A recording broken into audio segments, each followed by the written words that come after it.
Hi, I'm Andrew Armstrong, welcome to the back office. You can see here this huge box. In fact, two huge boxes. This is an even huge-ish, longish box at least.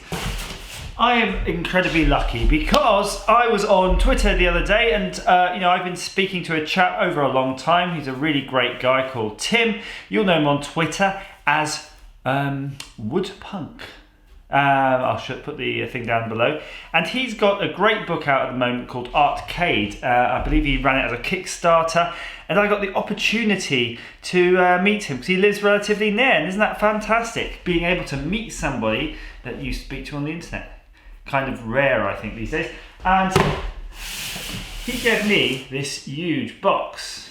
Technically I won it in a prize. First to get it wins it. And I did, because I'm near. And I'm just going to hold open this box. It's so heavy, it's absolutely huge. Look, it's a treasure trove. A treasure trove of so many things. It's unbelievable. So what I thought I would do is maybe do just a very quick overview of going through the box, and then I'll do some videos on each object in the box because there's so many here. We just can't cover it in one video. I'll run out of SD cards. So let's start with this top box. Very, very pleased about this, very lucky. Look at this. It's a beautiful, bound, framed video game marquee of the legendary Moon Patrol. Do you remember this game? It's one where you're driving along and you're firing bombs or missiles and there's things coming at you every which way. Look at that though, isn't that nice? Wouldn't that look fantastic when I eventually get around to building my little video studio? I can hang that on the wall and you can all admire some video gaming art. But that's not the only piece. There's more. And if you ever see Tim's book, Artcade, I'll leave the links below. You need to have a look at it. It's brilliant. It's on the history of arcades as explained almost through their marquee art. It's a history of the art. And look, give me these two other beautiful pieces. As you can see here, the legendary Sega Outrun. Look at that lovely framing. Look, it's been really nicely framed. And Battlezone. Battlezone, I think, arguably probably one of the best games on the Atari VCS or 2600, depending where you are. So those, again, two lovely pieces. Perhaps they'll adorn my wall. Oh, by the way, if you entered the competition for the video game art that I held last week, all the winners have been drawn from the tombola, and you've all been informed. So thanks everybody who entered that, and they shall be winging their way to you once I get a chance of buying some bubble wrap. So, we'll try and cover this now rapidly. We have here a Blaze tab. This is an Android-based gaming tablet, a little bit like the old Nvidia Shields. In box.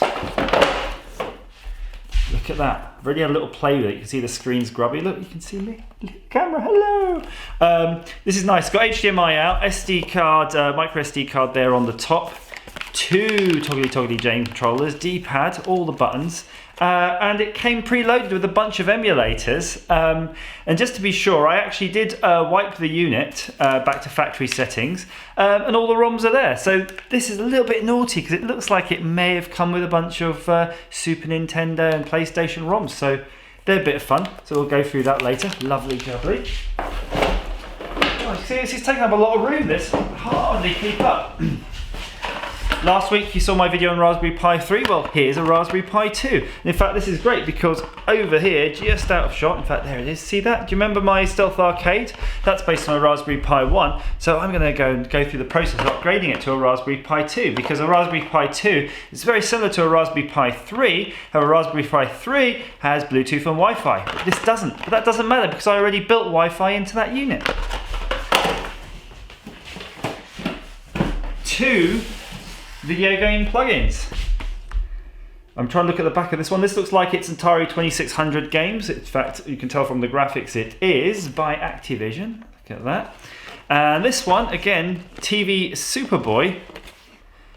It's a little bit harder to see what sort of games they are, but they kind of look to me again like more Atari 2600. So these aren't the sort of NES game ones, these are the Atari ones. And I think Tim was telling me this Systema one, or System A, however you pronounce them, was interesting because it was actually featured in the Argos catalogue, and they were unaware it had all of these ripped off games on it.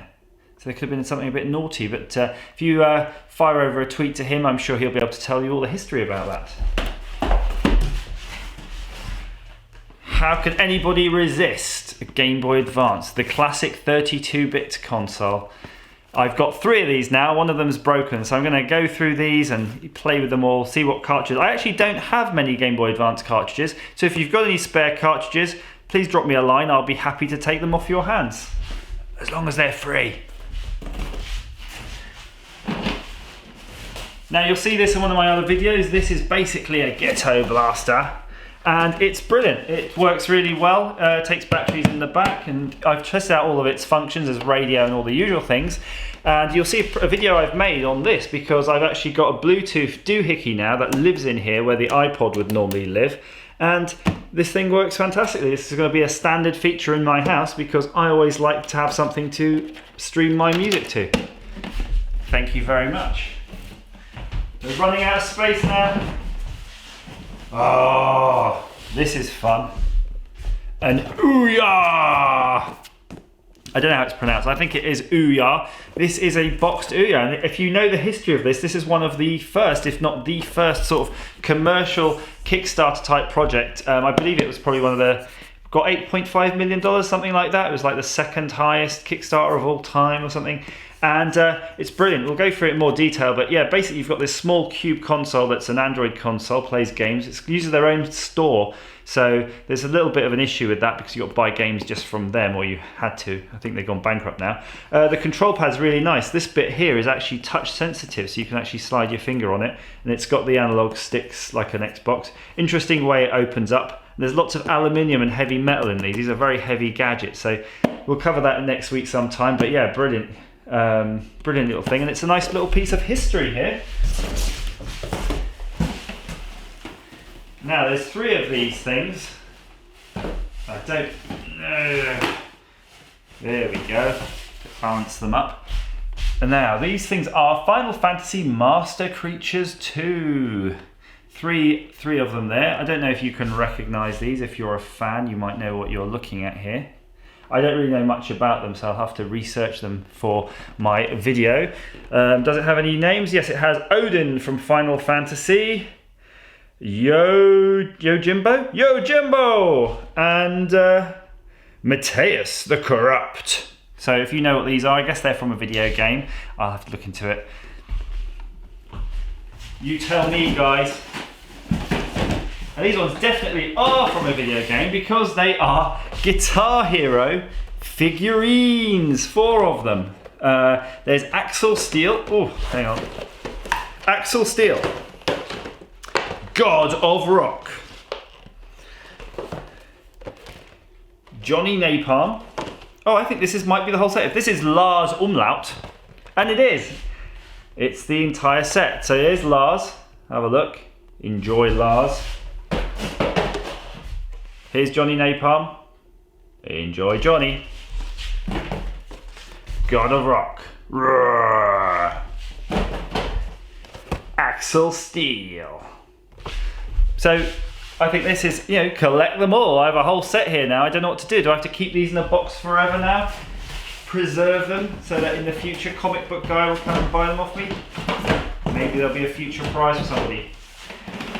Now, one of the bigger items in the box, and I think you're going to be very excited if you're of a certain age, probably the same age to me, is Big Track. Do you remember Big Track? I had a George as a kid. I speak to Larry, Guru Larry, and he had a George as well. I can't remember the name now. It had a name from, I think, the Black Hole movie. There was a robot, it was cloned off.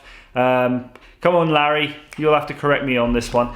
And it used to have a little programmable thing on the head, and it used to have a demo mode, which is etched into my mind. I'll leave a link below. Again, me and Larry were talking about this because it's such a distinct demo mode sound. It's really great when you hear it now.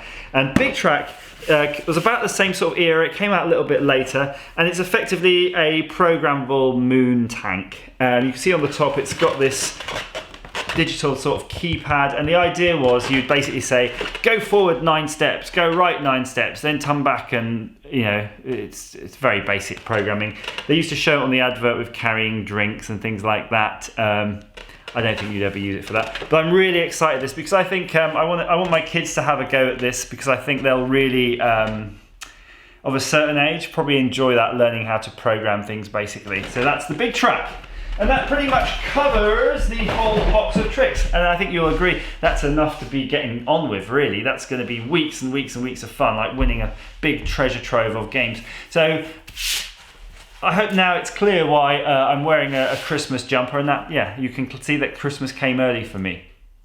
So if you've got any comments, please leave them down below. Please feel free to subscribe. I do like the subscribers, because that way, when I release a new video, you get emailed about it so you can see what I'm up to. And as ever, thank you for watching.